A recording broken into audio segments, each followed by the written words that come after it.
حضرت لقمان رحمۃ اللہ علیہ ایک شخص کے غلام ہوئے۔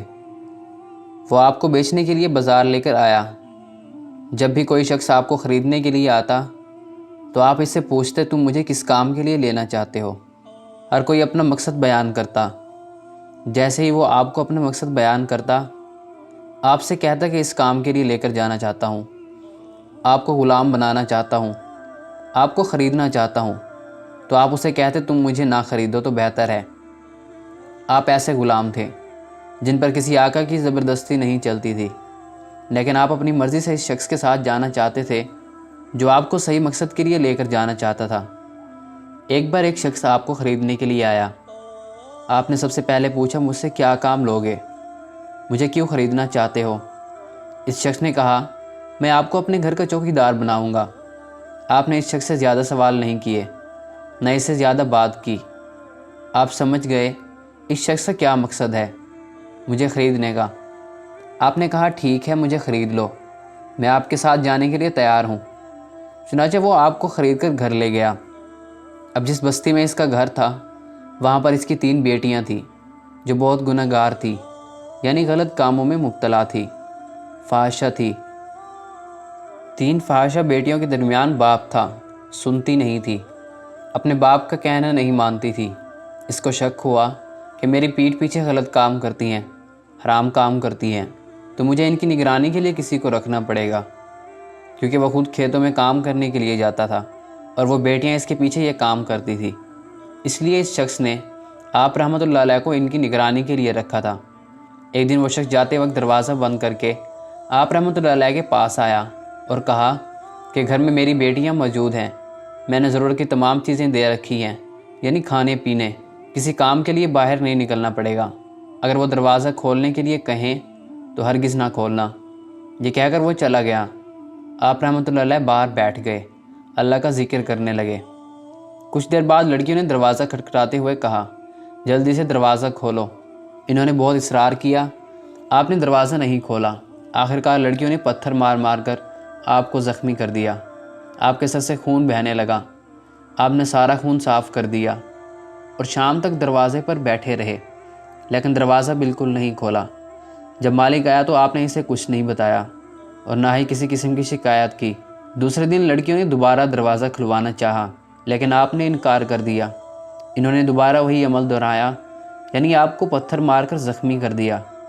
آپ کے سر پر پتھر لگا اور خون بہنے لگا۔ آپ نے خون کو صاف کیا۔ آپ نے ایسا اس لیے کیا تھا کہ مالک کو پتہ نہ چلے کہ ان کی بیٹیوں نے آپ کے ساتھ ظلم کیا ہے، اور شام تک دروازے پر اسی طرح بیٹھے رہے۔ جب مالک آیا تو اسے کوئی بات نہیں بتائی۔ وہ روز آ کر پوچھتا تھا بیٹیاں گھر سے باہر نکلی تھی، تو آپ رحمۃ اللہ علیہ کہتے تھے نہیں وہ نہیں نکلی تھی، اور نہ ہی کوئی زور زبردستی کی، وہ تو گھر میں ہی رہی۔ کچھ دن گزر جانے کے بعد ایک دن تیسری لڑکی نے کہا اللہ کی قسم اس غلام کی کیا شان ہے، نہ اس نے ہمارے باپ سے ہماری شکایت کی اور نہ یہ کہا کہ ہم گھر سے باہر نکلنے کے لیے اس کو کہتے ہیں اور ہم اس کو مارتے ہیں، اس کو زخمی کرتے ہیں۔ یہ تو اللہ کا اتنا اچھا بندہ ہے۔ اس کو دیکھ کر میرے دل کی دنیا بدل گئی۔ سچ میں تو بہت نافرمان ہوں، یہ تو بہت اطاعت گزار ہے، اللہ کا نیک بندہ ہے، میں اب ضرور توبہ کروں گی۔ یہ کہہ کر اس نے توبہ کر لی۔ جب اس نے توبہ کی تو دوسری بہن نے دیکھا میری بہن اس غلام کی وجہ سے توبہ کر رہی ہے، میری بہن کتنی اچھی ہے اور میں کتنی نافرمان ہوں، اب گناہوں میں مبتلا ہوں، غلط کام کر رہی ہوں، اب میں بھی توبہ کرتی ہوں، کیوں نہ توبہ کر کے اللہ تعالیٰ کو راضی کر لوں۔ اور یہ کہہ کر اس نے اپنے تمام گناہوں سے توبہ کر لی۔ یہ دیکھ کر تیسری بہن نے کہا میری دونوں بہنوں اور اس غلام کی کیا شان ہے، اور اس نے بھی پھر توبہ کر لی۔ ان 3 بیٹیوں کے باپ نے حضرت لقمان رحمۃ اللہ علیہ کو کیوں غلام بنانا چاہا، ان کو کیوں خرید کر چوکیدار بنایا؟ کیونکہ وہ جانتا تھا وہ اللہ تعالیٰ کے نیک بندے ہیں۔ اللہ کے نیک بندے ان کی صحبت ایک بد کردار فحاشہ عورت بھی نیک بن سکتی ہے، اللہ والی بن سکتی ہے۔ ان کو یقین تھا میری بیٹیاں مجھ سے نہیں سدھری، میرے پیٹھ پیچھے گناہ کرتی ہیں، لیکن اس سے اللہ کے نیک بندے کی نظر سے یہ بدل جائیں گی۔ صرف کچھ دنوں میں جو ان کی بیٹیوں کا حال ہوا وہ اتنی نیک بن گئی۔ حضرت لقمان آپ کی تاریخ اور آپ کے بعض نصیحتوں کا ذکر قرآن مجید میں بیان کیا گیا ہے۔ کون سی چیز تھی جس میں ان 3 فحاشہ بہنوں کو اللہ کی طرف متوجہ کیا؟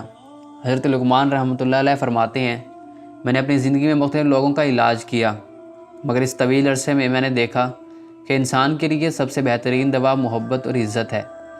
کسی نے پوچھا ایسا کرنے سے آرام نہ ملے تو پھر کیا کرنا چاہیے؟ آپ مسکرائے اور بولیں دوا کی مقدار بڑھا دو۔ ان تینوں بہنوں کو عزت دو۔ ان کو سب بد کردار سمجھتے تھے۔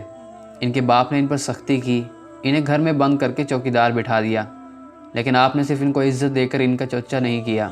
اسی طرح اللہ تعالیٰ گنہگاروں کے دلوں کو بھی بدل دیتا ہے۔ کون انسان کیسا ہے یہ تو اللہ بہتر جانتا ہے، اور کس نیک بندے کی وجہ سے کس کا دل بدل جائے، وہ اپنے گناہوں سے توبہ کر لے، یہ اللہ بہتر جانتا ہے۔